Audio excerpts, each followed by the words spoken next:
बिस्मिल्लाहिर्रहमानिर्रहीम। अस्सलामुअलैकुम वरहमतुल्लाहि वबरकातुहू। आज 2 मई बरोज़ मंगल हम जिस मर्ज़ पर बात करेंगे वो है बवासीर।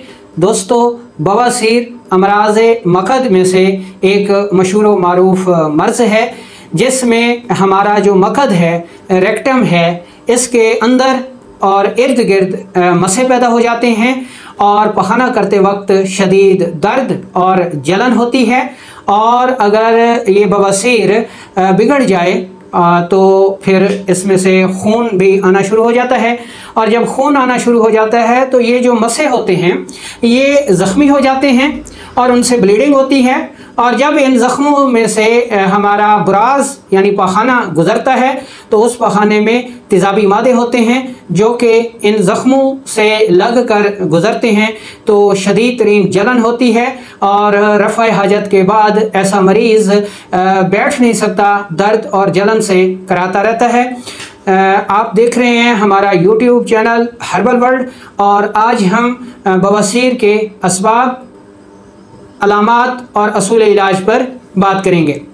दोस्तों, सबसे पहले आप मकद को समझ लें, रेक्टम को समझ लें कि हमारा मकद या रेक्टम जो है वो इस गोल गेंदनुमा की रिंग की शक्ल का एक जो है उज़्व है।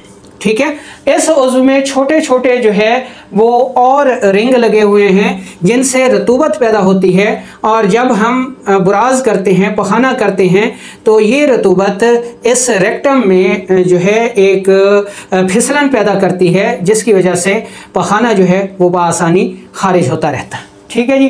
अब जब ये छोटे छोटे जो रिंग लगे हुए हैं ये जब ज़ख्मी हो जाते हैं, वरमनाक हो जाते हैं, मसे बन जाते हैं तो ये जो रेक्टम है ये उसका रास्ता तंग कर देते हैं। और रास्ता तंग हो जाने की वजह से जब मरीज़ पखाना करता है तो इन मसों पे शदीद तरीन दर्द होता है। ये जो मसे हैं ये ग्लैंड या वरीदों से ताल्लुक़ रखते हैं। जब हमारे जिस्म में उज़लात सोजिशनाक हो जाते हैं तो गुदद जो है और वरीदें जो हैं वो फैल जाती हैं और फैल के जो है इनका साइज़ बड़ा हो जाता है जिनको मसे या मोके कहा जाता है। और पखाना करते वक्त फिर इनमें शदीद दर्द और जलन होती है। ये तारीफ़ हो गई बवासीर के मर्ज़ की। अब हम देख लेते हैं कि इसके असबाब क्या हैं। दोस्तों, असबाब की तरफ नज़र दौड़ाई जाए तो सुर्ख मिर्च का ज़्यादा इस्तेमाल करने वाले लोग जो है वो बवासीर, खूनी या फिर बादी का शिकार होते हैं।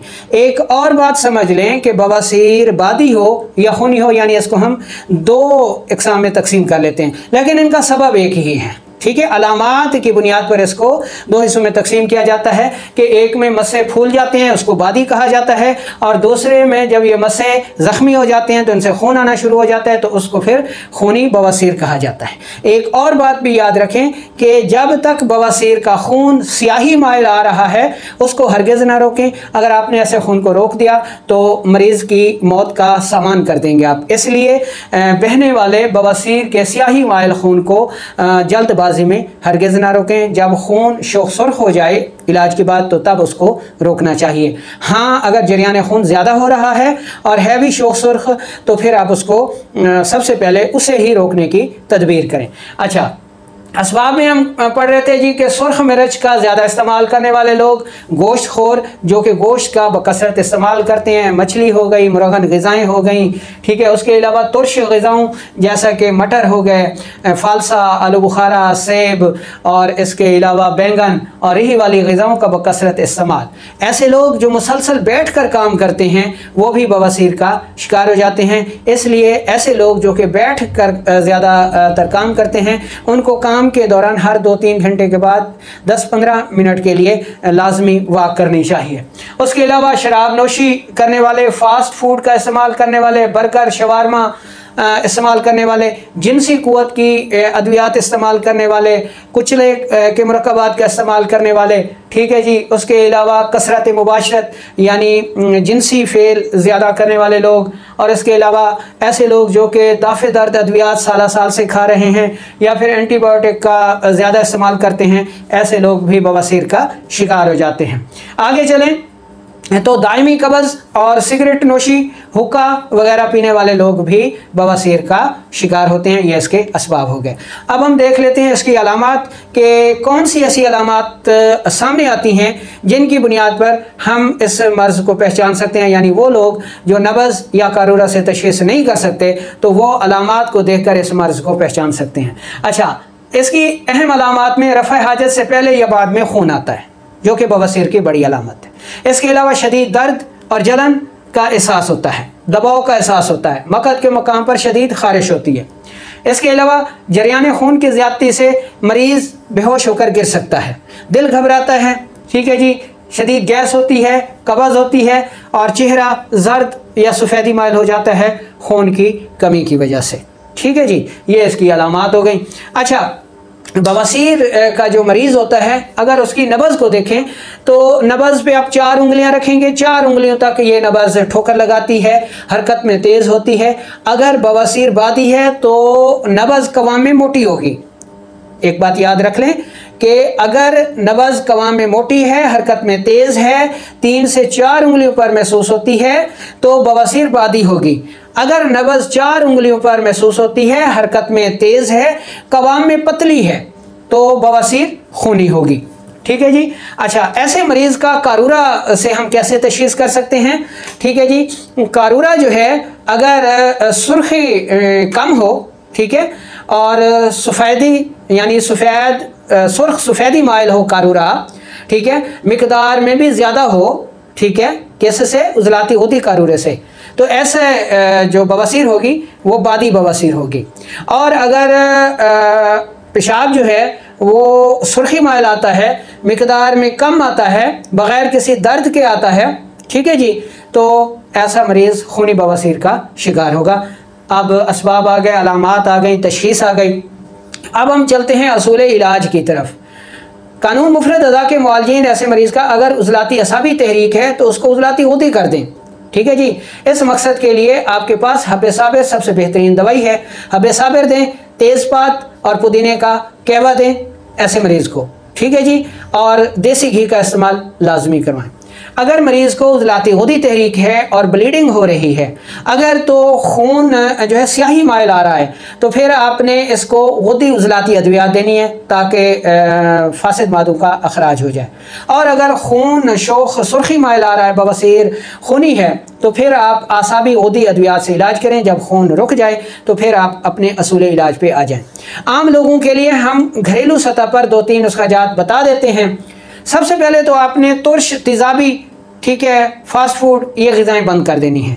और इसकी जगह आपने अगर खून स्याही माइल आ रहा है तो आपने करेला, मेथी, पालक, ठीक है जी, ये ग़िज़ाएँ इस्तेमाल करनी है। ठीक है जी, अखरोट का इस्तेमाल कर सकते हैं अगर बवासीर का खून स्याही माइल आ रहा है।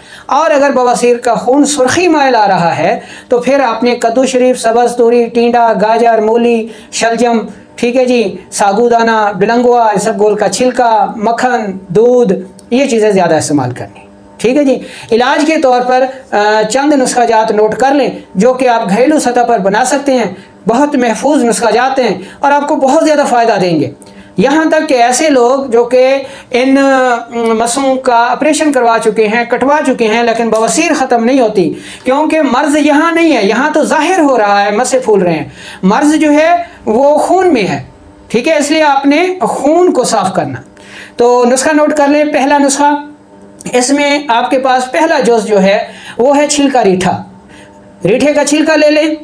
दूसरी चीज़ आपके पास है तुख्म नीम, यानी नीम की जो नबोली होती है उसके अंदर वाला मग़ज़ निकाल लें। और तीसरी चीज़ आप ले लें गंधा कामला सार।